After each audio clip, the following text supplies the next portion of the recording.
if anybody step in my way, it goes down. And welcome to another episode of Down with the Browns. You're with your host, Christian. And today I'm just going to discuss a little bit of a recap on the Christmas Day game versus the Packers. What's going on offensively with the Cleveland Browns. The Monday night game versus Pittsburgh. Ways to beat them.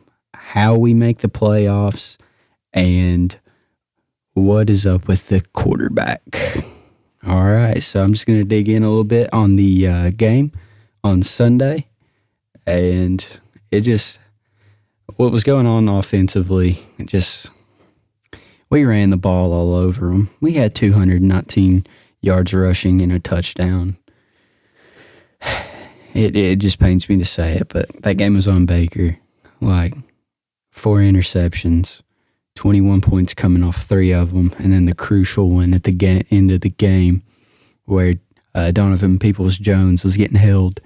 And, it wasn't the best of throws, and it probably wasn't a smart decision, but the refs should have called that defensive pass interference, but they didn't.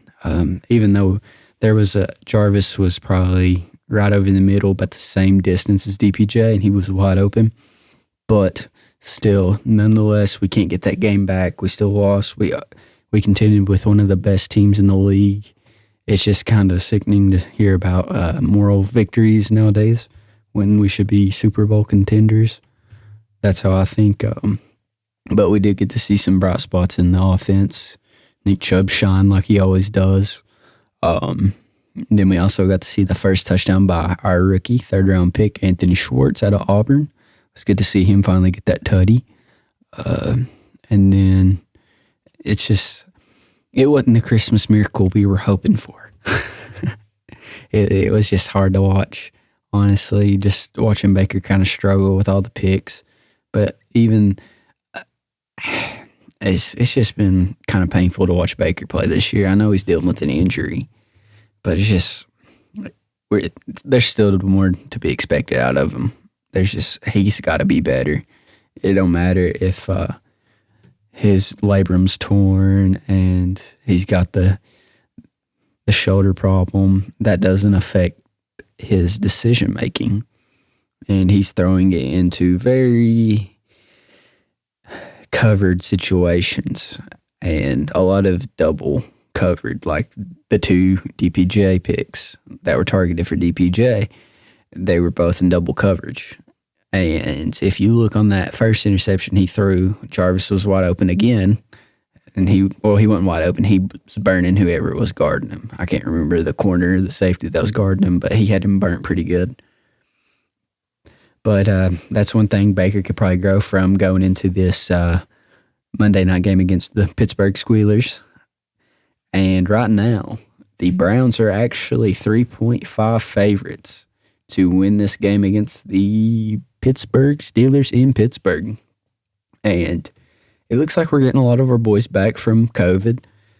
Greg Newsom's activated back. J.C. Treader got activated back. Mac Wilson. And it's good to get the boys finally back. I know Baker also just got back at the Packers game. Like he actually just flew to the game on Christmas. But on to the Pittsburgh game. It's a must-win. Every game's a must-win, but this one, you've got to win to make the playoffs. You've got to win out. And you just got to take it a game at a time over these next 2 weeks. You can't look on to Cincinnati. You've got to be very prepared for this game. The last game Big Ben will actually play in Pittsburgh is what the notion is right now. And what a way it'd be to go in there and make it a loss. That'd be great. But I think a couple keys to success to beating the Pittsburgh Steelers is letting Nick Chubb wreak havoc. Let him run about 30 times this game. Not really, but let him run about anywhere from about 20 to 25. Let Dearness do his thing because Dearness is really good. And I say you put up 200 rushing yards on him, honestly, like we did last week. It's proven we can do this. And just kind of keep the ball out of Baker's hands, like not letting him not letting him determine the game like it did last week, like just allowing him to just pass about anywhere from about 20 to 25 times. Just keep the ball on the ground, run the clock, run the ball, and I think that's a way we beat them because they're allowing 150 yards a game. And in the last game against Pittsburgh, we really couldn't get the run game going.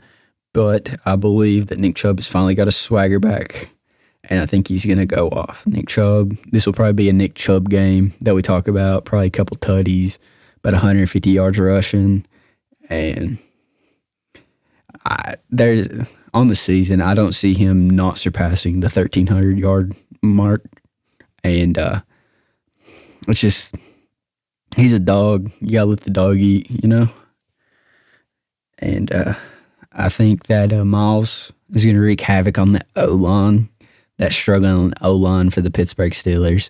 The thing with the Pittsburgh Steelers offense is they allow Big Ben to get the ball off in like 0.2 seconds in the pocket. So the thing is you're going to have to kill these like little thinking dime passes that they'll do. And honestly, I think Stefanski should steal that into for the Browns offense with Baker. When he does pass, do a little PA. Just don't look down the field. Just kind of do a little thinking dime, 5, 6, 7 yard passes. Baker's got a cannon, no doubt. But I believe you just got to let him get that confidence, get the 5, 6 yard, 7 yard passes, get him down. And then once he's hitting those pretty consistently, then try to draw a play up, or you get DPJ downfield, Anthony Schwartz downfield, Hollywood Higgins downfield, and then you start going a little bit deeper. But like I said earlier, you just gotta let Nick Chubb feast on this game. And I think those are just a couple keys to success, is not allowing him to get these little dink and dime passes, run the ball. And I think it's going to be a game I think it's a winnable game, very winnable game. And the playoffs are actually not that far off. We're at the bottom of the division, and all we got to do is win 2 games and hope the Bengals lose to the Chiefs. Oh, man, my voice just cracked. But it's a game you got to hope the Bengals lose to the Chiefs. Got to hope Patty Mahomes and them boys come ready and put a whooping on them so we can get the victory against the Pittsburgh Steelers and then beat them in Cleveland, beat the Bengals in Cleveland. And if we win out and the Bengals lose these next 2 weeks, you are the new AFC North champions. And it's been 30 plus years since the Browns have been AFC North champions. Or conference champions, actually. And moving forward, do the Browns need to make a QB change this offseason? And who do we go to get? I think there's 2 routes the Browns could possibly take this offseason. I think that allowing Baker to have his 5th year on the 5th year option is actually a very smart plan. After the Christmas game, I was very aggravated. I was like, trade Baker, get him out of Cleveland. But I've kind of calmed down a little bit on that. I think we should give him another year. We got to take the injuries into factor. And it's really got to be hard to throw a lot with a torn labrum and a hurt shoulder. So we got to cut him some slack there a little bit and let him do the 5th year option. So we've seen Baker produce. Like last year in the 2020 season, he cut down on the interceptions. He threw more touchdowns. And at the time, he broke the QB rookie record for touchdown passing. And the dude's, he's got a cannon. He reminds me a lot of Brett Favre if he doesn't care to throw it downfield. And it's just, he's struggled this year. It's been no doubt. He's struggled very much because the scheme these defensive team, the opposing teams are doing defensively is loading the box, trying to stop Nick Chubb, trying to stop Kareem Hunt when he's healthy, trying to stop Dearness, and forcing Baker Mayfield to throw. And it's worked for the opposing defenses a lot lately. But it's looking like Baker, I'm hoping we get a pissed off Baker in Pittsburgh on Monday, and he just goes flat off. Like, I hope the best for him. And for the Browns fans rooting actively against Baker, that is not Browns fan mentality. I'm sorry. That's just not. If you're rooting against a player on the team, that's just weird. You need to seek help. And voice crack again.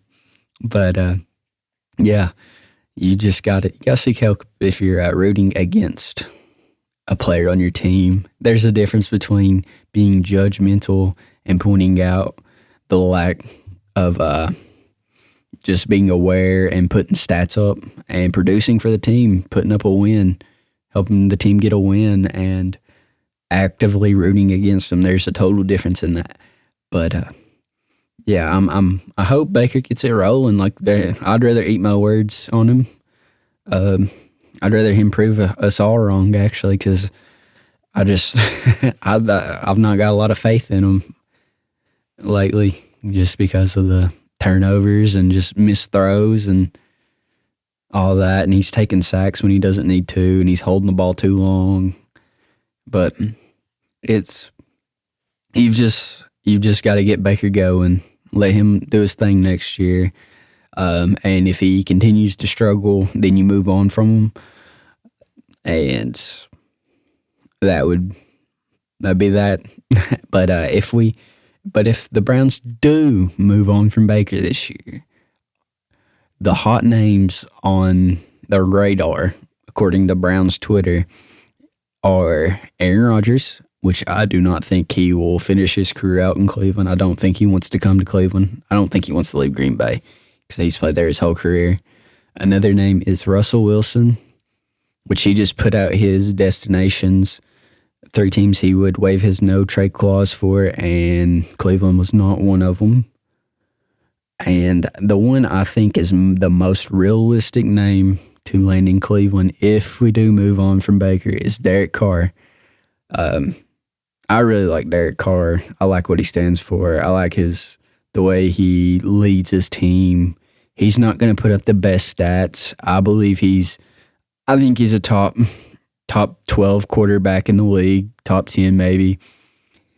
But a lot of people are judging his stats for this year, and I don't think he really can because he's lost his head coach. He's lost one of his primary receivers, and it's just kind of been wild over there in Vegas this year. So, but I believe that in this offense that he would thrive. I think he would fit perfectly. But if I did have to pick out of those 3 quarterbacks, I would say Russell Wilson would probably do the best in our offense with Stefanski over the other 2. But, I mean, if we do move on from Baker, I would take all 3 quarterbacks. All 3 have proven that they're greats, and they're established in the NFL for a reason. So,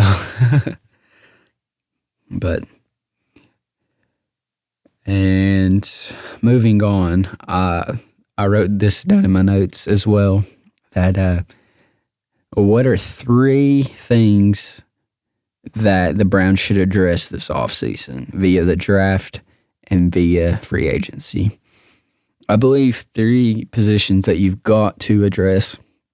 Number 1, the biggest one, is wide receiver. You've got to get some wide receivers in there. It's ever since Odell's left. I know he really wasn't producing the best in the offense, but we need a big body receiver. We need somebody that's about 6'4", 6'5", somebody like that. Or just another guy that can go out there and catch. I'm kind of hoping we address that in free agency and with our first round pick in the draft this year. With the draft, I kind of hope we go with Garrett Wilson out of the Ohio State. I believe a lot of people that are Browns fans would really like that draft pick. And the dude's a proven beast. He'd fit really well in this system. I think him and whoever our quarterback is next year, if it's Baker or if it's another quarterback, that it would fit. They'd fit really well together.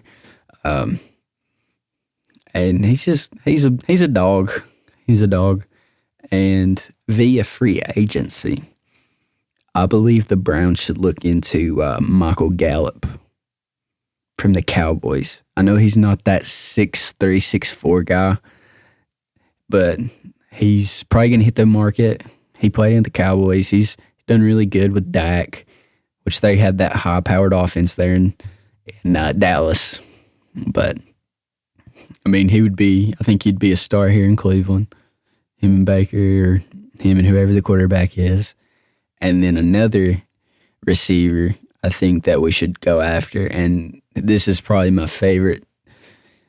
one of my favorite targets the Browns should have this offseason, and is DJ Chark out of Jacksonville. He fits the mold for just deep threat possession receiver. He's 6'4", really good route running, and I mean, he had an ankle injury this year, so you've not really got to see his stats this year with Trevor Lawrence. So I think you can get him for a good, decent price, and I think he'd be another end zone or red zone target, and he could just body the corners. So I think that'd be a good target for a receiver. I think another position that the Browns should target in free agency and the draft is defensive line. A dream choice, I don't think we can land him. I think he's going to get picked very, very early in the draft. Is Jordan Davis out of Georgia. The dude is humongous. He's 6'6", like 350, I think, 360, something like that. The dude's just a man, and he's really quick to be that size. No man that large should be that quick. But the defensive line, if we re-sign Jadeveon Clowney, dude, you've got Miles, Malik McDowell, Jordan Davis, and Jadeveon Clowney all rushing at a quarterback. And it would fit. I think he'd fit really well in Joe Wood's defensive scheme, because all he likes to run is zone, never blitz. So, I mean, he would help you get to the quarterback, because you'd then have 2 6'6" defensive tackles. And I think he could make an immediate impact for the Browns. And I've really not looked up on the defensive tackles via free agency this upcoming year. But if we do have the shot at getting Jordan Davis, you've got to take the shot to get him. But I think he's too big of a name to pass up on. Even if there's some really good receivers available there, you still got to take Jordan Davis out of Georgia. He's too good. But and for that third position that the Browns should address is linebacker. I think that we are needing maybe another speedy, like, guy that can play mock linebacker, play that middle of the field and kind of help call plays and stuff. Because I don't know if we'll actually re-sign Anthony Walker. He's done great this year. I just think that we could get another dude in there, kind of help out, and just kind of roam the field at that linebacker position, because I feel like we've not really had a solid linebacker core in a couple years.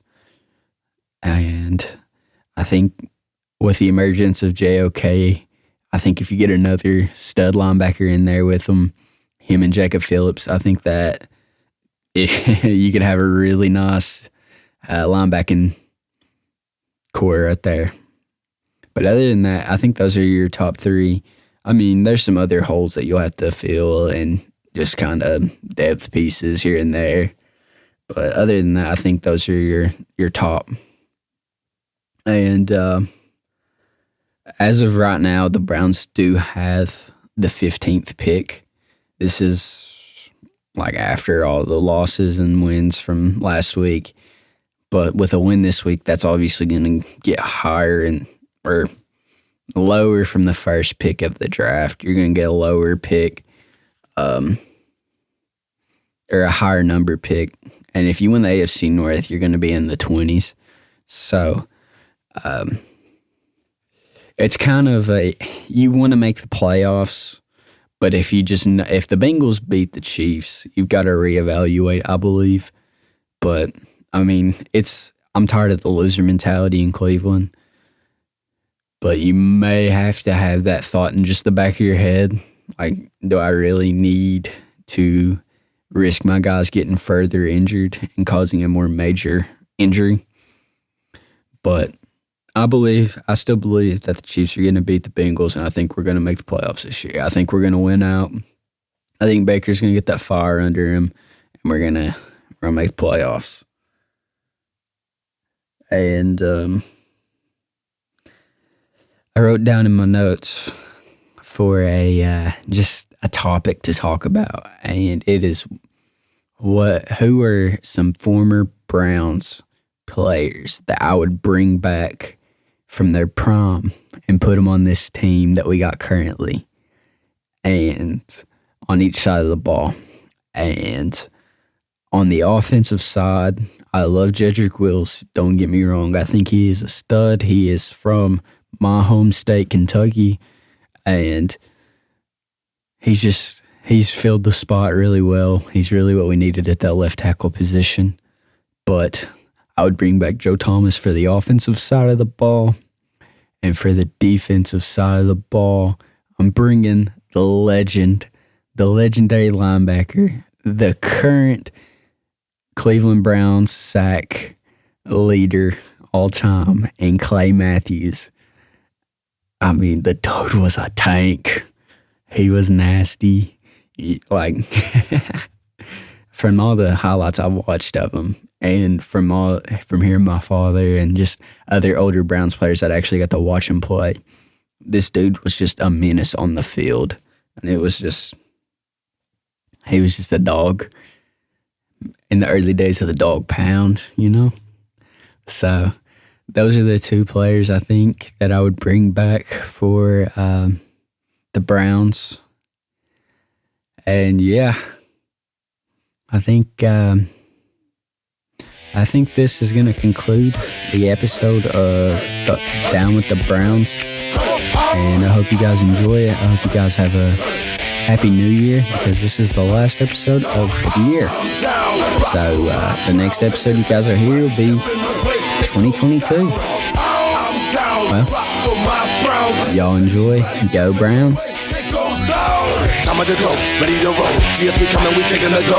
Ready for y'all, ready to ball. Not on my team, we gon' get along. Orange and brown, running the town. The MC champs, I'm loving the sound. Ready for steel, ready to rave. Ready for fall, ready to bang. See us, we coming, we styling, we locking, we passing, we running, we touching it down. Cleveland the city, we good, we did it. We been through the gritty, we loving the Browns. Never will chill, never will lounge. We are the dogs, we are the hounds. Never the fierce, we blue and we bleeding. So get on your feet, cause we are the Browns.